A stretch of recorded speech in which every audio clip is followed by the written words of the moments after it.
Welcome to the Food Junkies Food Addiction Summit. Here we aim to provide you with the experience, strength, and hope of professionals actively working on the front lines in the field of food addiction. The purpose of this summit is to educate you and increase overall awareness about food addiction as a disease with abstinence as the solution. Every day for the month of October, we are sharing one inspiring speaker or highlighted food preparation video from the incredible Tony Vassallo of Moda Nutrition Inc. and the Real Food Revival Movement. We have 4 weeks of interviews with the leaders in the field of food addiction, clinicians who are working on the front lines, registered dietitians and nutritionists that are working toward bridging the eating disorder and food addiction camps, and people just like you and me. Here we talk about all things food addiction recovery. Most importantly, how to thrive rather than just survive. So stay positive, make a change for yourself, tell others about your change, and hopefully the message will spread. And as Vera always says, the power is ours.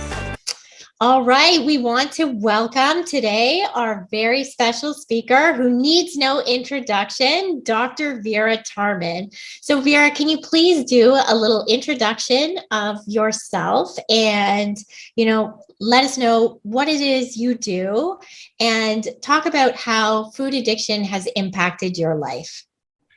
Okay, so thank you so much for asking me to speak on my podcast or our podcast. This is like looking in the mirror or something. So my name is Dr. Vera Tarman, and I have been working in the field of addiction since sort of the mid-2000s.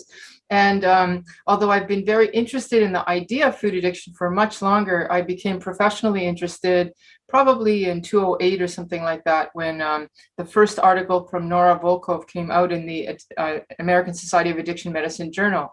And with that article in hand, I went on the campaign of talking about food addiction from the clinical medical point of view. So that's sort of my claim to fame, as it were. And in that journey, I told many times, you got to write a book. And I have my first degree is in English literature, and I know you don't sit down and write a book. So I said, I don't want to write a book. I just want to preach this message. And people say you have to for people to listen. So I sat down and over the course of a couple of years wrote Food Junkies, Recovery from Food Addiction. So that's my other claim is this book, and I hope people buy it if you haven't already read it.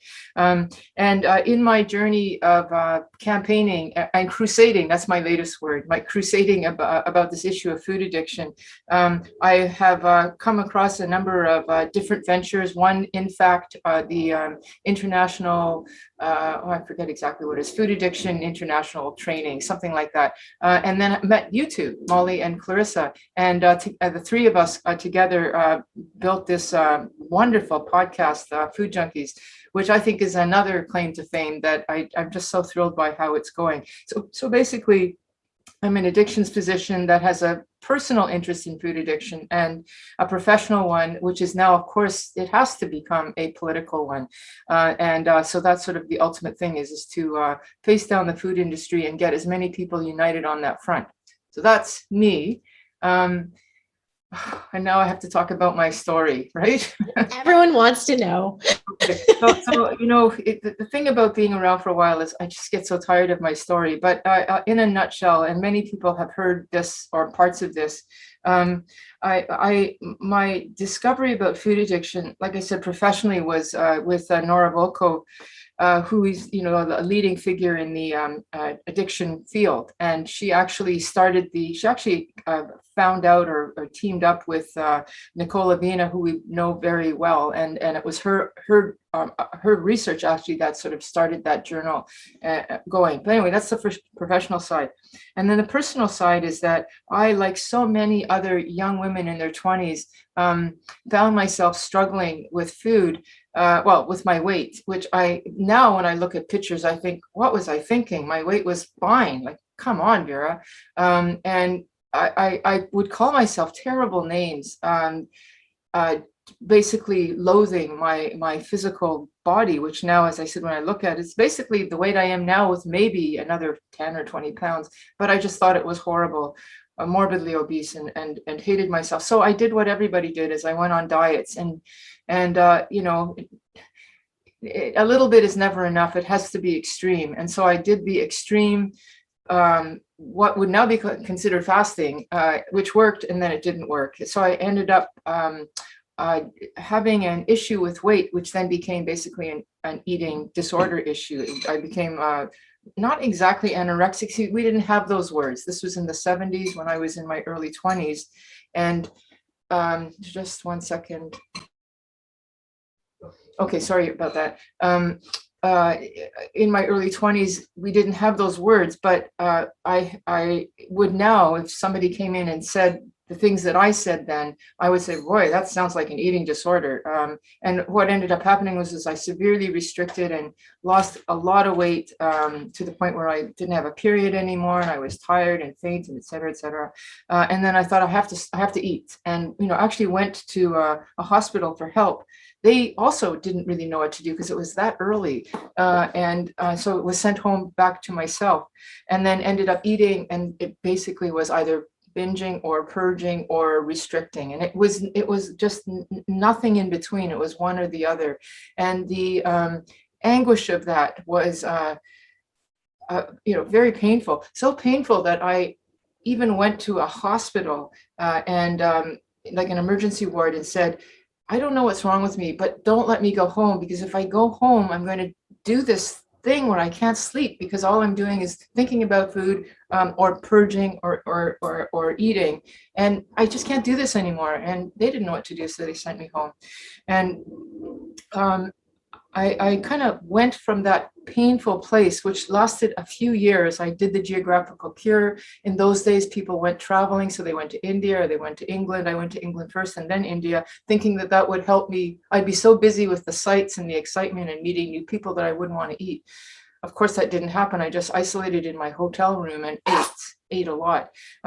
Anyway, the anguish of that, throughout that whole process, I just kept marveling at, what is this happening? This is like something that's taken over, like this animal, this creature outside of myself that just wouldn't let go. It just wouldn't let go. I was like running away from it, like to another country or to the hospital, and it would always catch up. I would even, now I guess it was pretty, you couldn't say it in those days, but my sexual orientation was women. I would go with men because that was better than that monster inside my head. Like that, to me, that's the extent of my despair. Anyway, no offense to men, but I think you get what I'm saying. That was better than me. But I kept marveling at the strength of this. And at some point, I stumbled on the idea of, if I just stop, it quiets. And I didn't know what that meant because I didn't have the language of addiction. I just realized that worked. And so I would stop. And then, of course, like everybody else, I would lose weight. I would think, okay, now I can eat normally because the problem is solved. And that never happened. It would just come back. And it would be like this hive, I don't think there's a hive, nest of hornets, this group of hornets that would fly away and then sometimes come back and sting. And there I am trying to work through my day, getting stung by these hornets of thought. What can you eat tonight? If you exercise, can you eat more? Okay, you ate this much. How many calories was that? It was just like these terrible thoughts that would take over and then occasionally waft away when I was not doing stuff. Well, that's sort of the food part of the story. I found that if I smoked pot, which actually made food worse, but it kind of eased the pain in there. Or if I drank, that would muffle it. So there are ways to muffle that.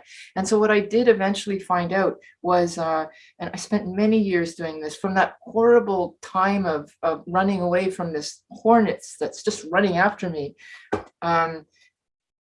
to a sort of compromise where I knew that there was something, I didn't have the word addiction, but something crazy going on, but I could kind of live in a muffle of it if I mixed, various things like alcohol or work. I used work a lot, like, because I didn't want to be alone by myself, or alcohol, cigarettes, like whatever. And that sort of kept it at bay. This is a long story. but I'll finish it in a second. And it wasn't until I got into the addiction field, and I already knew that by then that I quit smoking, that was an addiction, that I was using alcohol. I don't want to talk too much about that, but that was I have a alcohol family history, and I recognized my pattern there. So I stopped that.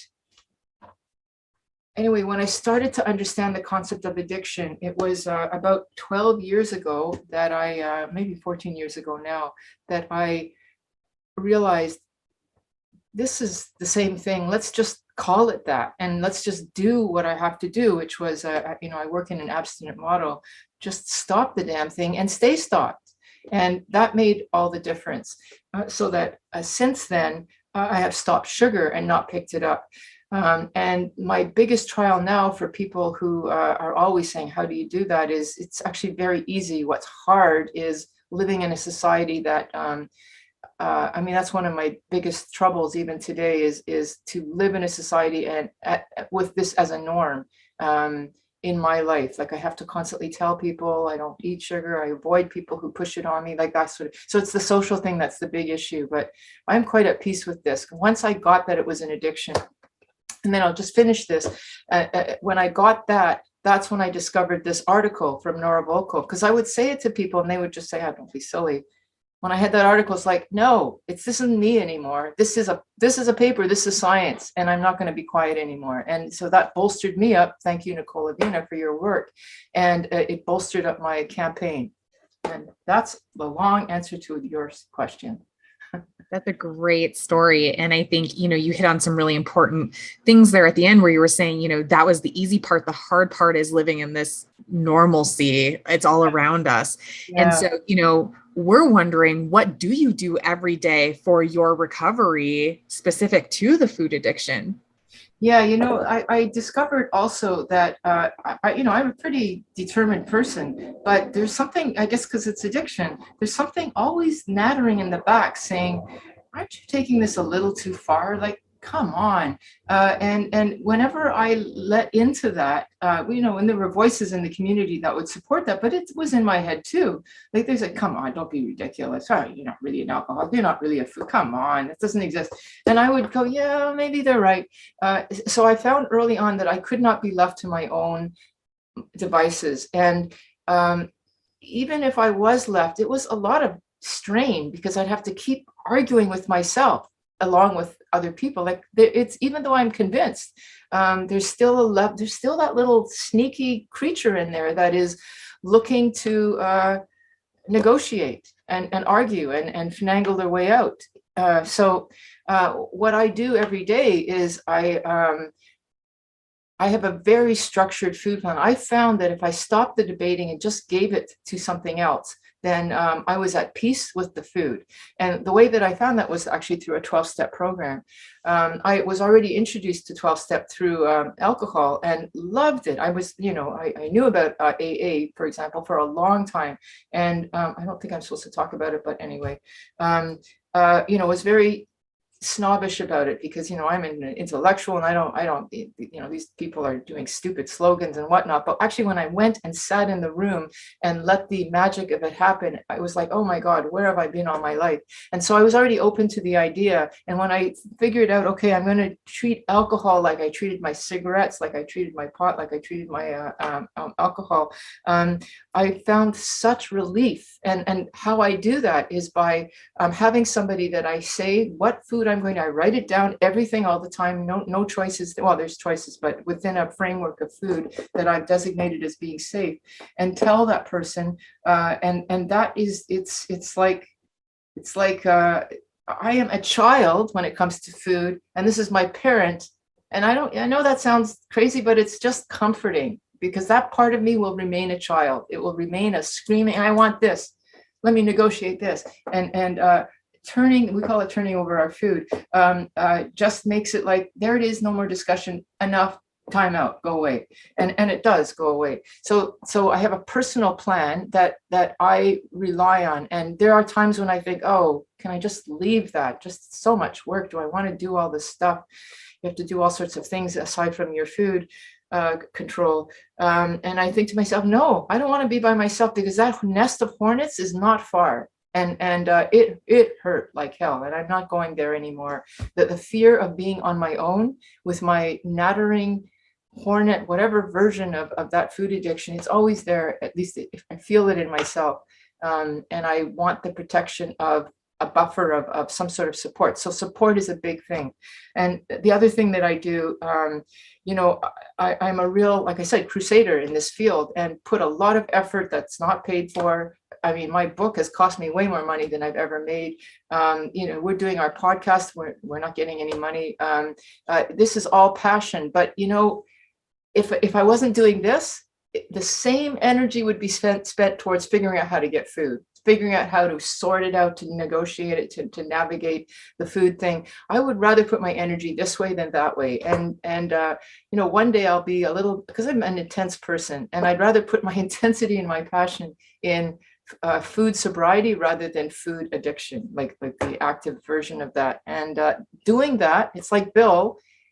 Even if nobody else is sober, as long as he was doing it, he was sober. And that's the way it's working for me.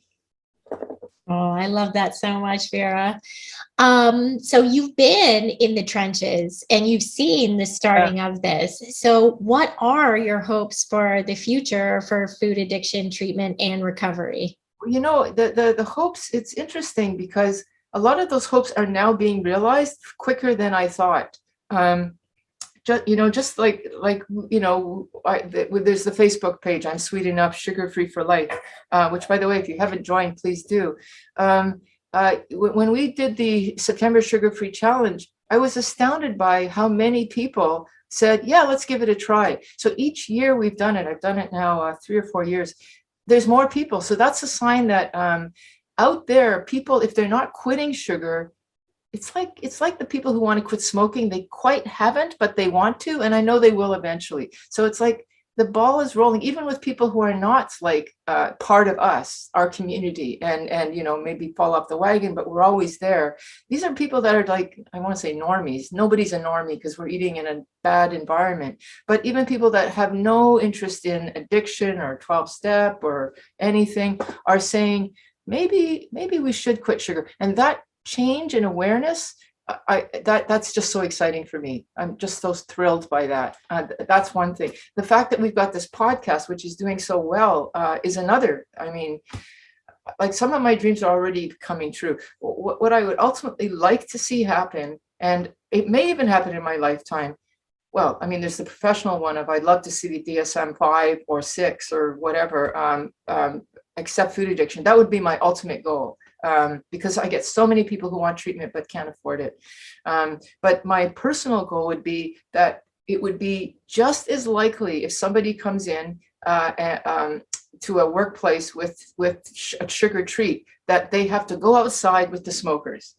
That would be my sign of, we've now relegated this toxin to where it belongs, outside for the people who are still struggling, but they want to stop. Like smokers usually want to stop. That's my goal. That's great. I was going to say that would be we've arrived, right? Yeah. And it's actually, categorized the way that it is. It's carcinogenic. It's like that stone that the Buddhist Zen. How do you know if you can catch the stone or catch the fly? Whatever it is. I don't know if you know that story, but if you can do that one thing, that means you've arrived. Yeah. Yes.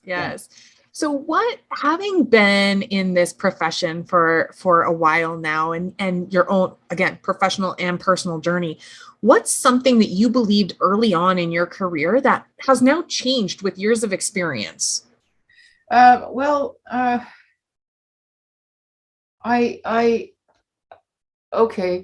think what's probably changed the most is that not everybody has to do it my way. I found that I had to quit sugar. I had to quit flour. These were all things that were not all at once, like one enlightened piece. It was like, oh, somebody else is doing that and they're doing better than me. I'll try it. So I had to kind of stumble and find my way. And so now I've got a way, and I want to, it's that, what is it?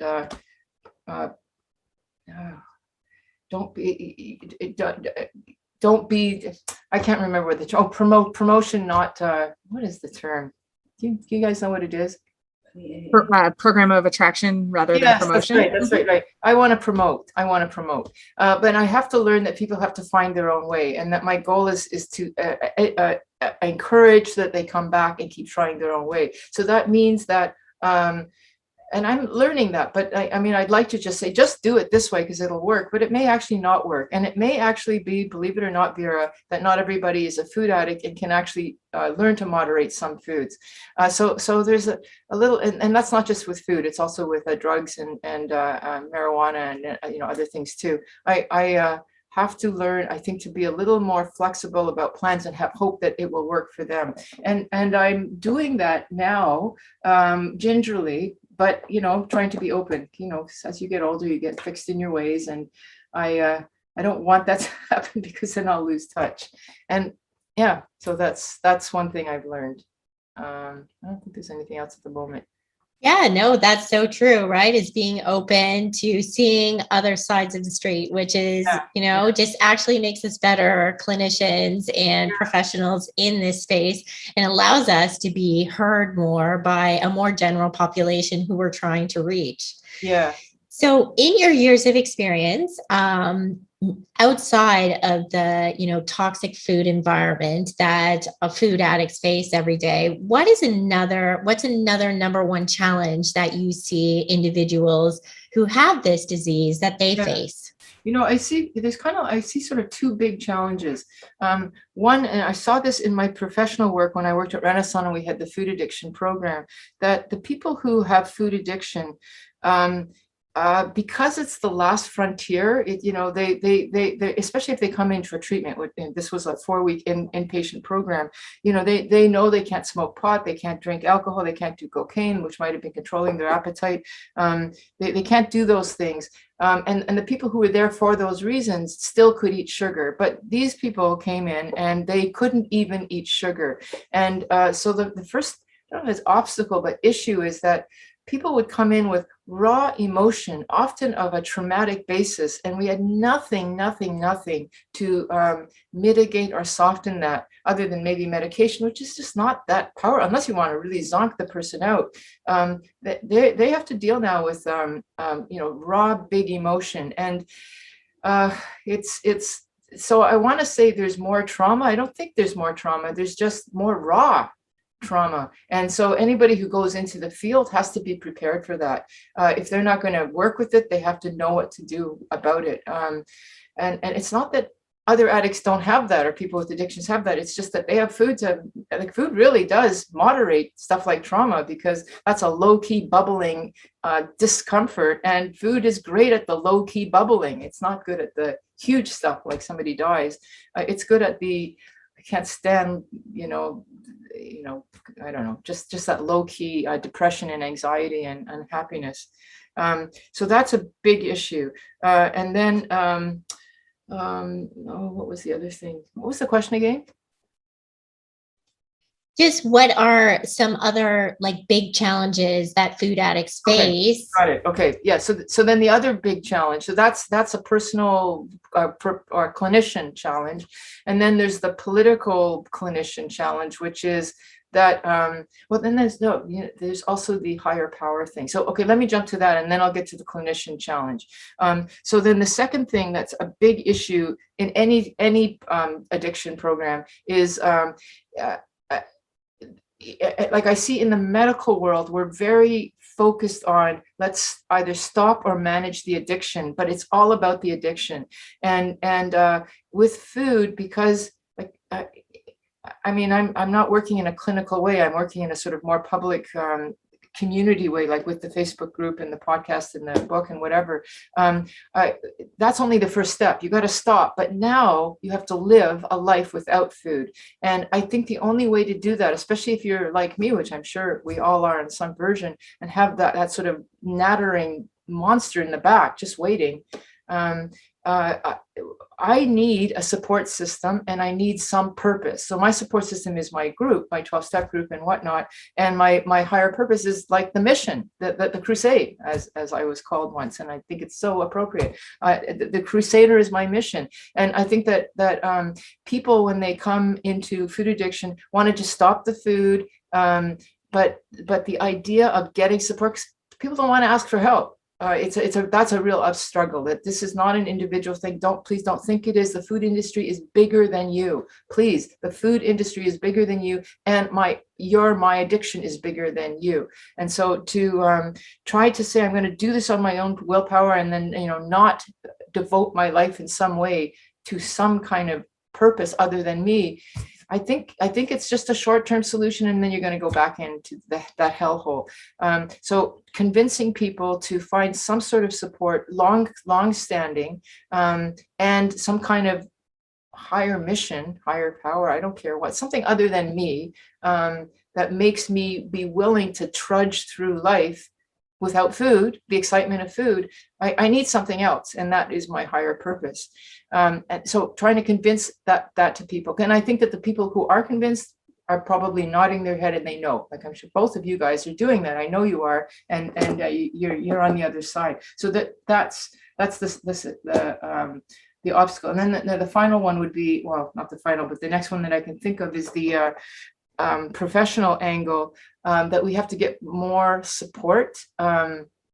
There is some support now, thanks to Robert Lustig and Nicola Vina and George Eid. Sorry, there's more people that are respected who are nodding to food addiction. We need to get more of that. That's another thrill that I have, is that there are so many people who want to work in the field now. Like that's, wow, that didn't exist 5-10 years ago. So we need more of that, so that it becomes an established, not like, yeah, you quit sugar, whatever. It's like, wow, you quit sugar, just like we applaud people who quit smoking now. And I do believe it's the same kind of addiction as smoking, so it should get the same respect. And we don't have that clinically yet. Starting, but not yet. And the pinnacle of that, what was the term that you used, Molly? I don't know what you said, but anyway, the pinnacle of that would be the acceptance in the DSM-5 and insurance. That would be it. Yeah, I mean, everything you just said, I think it just hits on it. We just interviewed Rob Wolf yesterday, and he was talking about, like, he researched, and it was like, whoever makes those, like, I think they're Pringles potato chips, the ones that come in the canisters. He was saying they spent like $12 million researching the mouth feel and the way that it snaps and the sound that you hear and the crunch in your mouth, and like $12 million to research a chip to be, I mean, it was made that way to mess with our psychology. Like, they used our own psychology against us in order to do that, so when you were talking about, like, the big food is so much bigger than us, you're not alone. But like, we, the other thing I think too, like you were saying, like, to have the support, I think, to make it kind of political, because we do have to go there. You're right. Yeah. We do. In this time of COVID, you have all these people on social media that are like, when are we going to like mandate people stop eating these processed foods? When are we going to mandate they get out of the fast foods and, and processed foods out of our grocery stores and that kind of thing. And so I think we're kind of like in this living history moment where, if you want to get political with it, now might be the time, because you are seeing these bigger names. I mean, you've got Professor Noakes saying the same thing on Twitter and all his other interviews. You've got Georgia Eid, people like Rob Wolf and others who have these big platforms and have legs to stand on, and now it probably is our time. And now is your time, Vera. If that's like the next chapter of your story, we're here to support that in whatever way possible, for sure. So that really leads definitely right into the next question of, what do you consider has been, your unique contribution to the field of food addiction to date? Oh, well, I used to think I was more unique, but the podcast has really put me in my place, because I see that there's so many people who have been saying the same thing, and they think that they're the only ones. It's like, oh my God, there's so many of us, but we just didn't know about it. So I think that one of the things I'm good at is the ability to synthesize, which I think I am when I'm in writing my book. I'm not. I think I'm an original thinker in that I'm willing to say things, but I don't know how original my thought is. It's just I'm willing to say what I think, and I'm very good at synthesizing. original thought. This podcast is this next step, and I thank both of you so much because you're so fantastic. I've been wanting to do a podcast for a long time, and it's just I didn't know how to do it, and there you were, eager and willing to do one yourself. And so I think that we are at that next level of synthesis of voices, of original voices, which are not so original, but they are, and united, we have a front. I don't know where it will go from there, but anyway, so that's sort of my contribution. And I suppose I think I'm probably, I don't know if I'm the only addiction doctor, the clinical doctor. I'm not a scientist. I really want to emphasize that. I read science and I try to synthesize and understand it, but I don't actually do clinical trials like Nicola Vina does, and Nora Volkov and et cetera.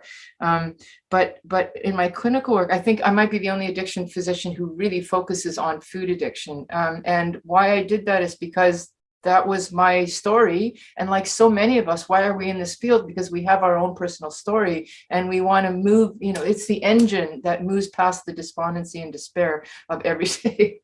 That trudging through the happy road, or the road of sobriety is not always a trudge, because, we have each other and we have this hope at the end. So I think my contribution is, I don't know, I'm Canadian. I'm a fairly persistent voice of food addiction in the addiction world. Yeah.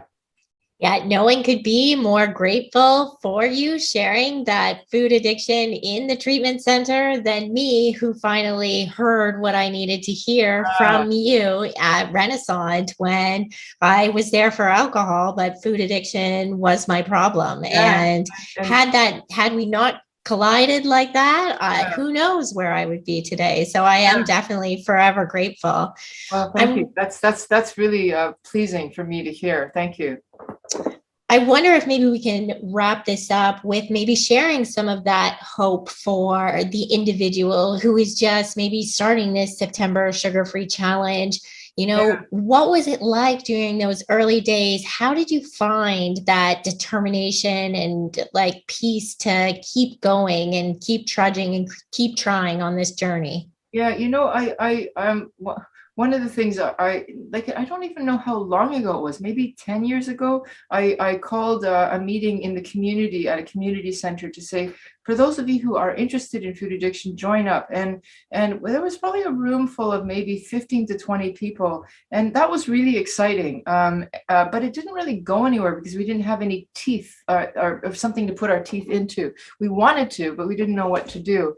Now there are things to put our teeth into. So what I would say to people now, so on that front, is if you are interested in this field, like you were saying earlier, now is the time to push the envelope, both from a political, community, clinical. Tell your doctors and insist that they listen, that this is an addiction and this made that it made a difference. That telling your doctor will make a big difference, because then they'll listen, because they want to have a solution. They're tired of people saying, oh, I went on a diet and I lost, because they picked up an addictive food. So tell your doctor. So on that level. And then what I would say to somebody earlier on who's just starting is, you're going to find your own path, and that path will be slipping and sliding, unless you just happen to listen to me and do what I say. But I don't expect that you do. The point is that it's an addiction model. Find the tools of addiction, and the more you apply those, the more successful you'll be. And the bottom line is, anytime you take away your best friend, which is your drug of choice, you are going to be devastated, alone. How will I get through the night? Like, I couldn't stand being with myself. The good news is that's only a hell you have to go through for 2 or 3 weeks. It's time limited, and it can be buffered by support. You can go on the Facebook group, or you can go in your own, like you guys have your own support groups weekly, and just moan and bitch and get the support that you need, because it will pass, and then you'll be ready to give it to somebody else. So it is a process that works. Believe in it, and it will work. And whatever you're feeling now is completely understandable and will get better. Now, I'm not saying you're going to be fabulous. You're still going to be trudging the day often, but that's okay, because we're going to give you tools about how to make life worthwhile even when it's not. Because no matter how bad my day is today, it's nothing like it was early days with those hornets chasing me. It was like Pigpen, with the cloud of stuff. It was hornets. I couldn't run fast enough. Anyway, done. No more of that. Thank you so much, Vera. We so have appreciated it. And we are so honored to get to work with you on the podcast, on the summit. It has been one of my life's greatest joys. And I know Molly feels the same way. Well, thank you. I do. Thank you. Okay, so can I answer that signature question, or was that the signature question? You can totally answer the signature question. So what is something you would tell a younger version of yourself about food addiction or food addiction recovery? I didn't want to go away. There I was complaining, but now I don't. Go, Vera, go. I think the signature question is, you're not alone. You're not alone. Because I felt like this wildebeest alone that nobody understood. And I am surprised at how many people understood. And so you're not alone. You are still a lovable creature. And this is a phenomena that is called addiction, and it is beatable, but not by yourself. Take the hand of the person who offers, and then hold on to that person, and you're not alone, and it will get better. So that's what I wish I'd said, and that's what I say to people now in the various ways that I can. Beautiful. Love it. Thank you, Vera. And get my book. Of course, get our book, Food Junkies. Definitely. Thanks for joining us today on the Food Junkies Food Addiction Summit. If you would like to hear more, tune in every Friday to the Food Junkies podcast, available on iTunes, Stitcher, Spotify, Audible, and anywhere else you listen to your favorite podcast. Subscribe so you'll never miss a show. Don't forget to pick up a copy of Dr. Tarman's book, Food Junkies, which is available on Amazon. If you have any additional questions, both Molly and Clarissa are food addiction professionals and work one-on-one with clients. Their websites and email addresses are available at foodjunkiespodcast.com. As Vera always says, the power is ours.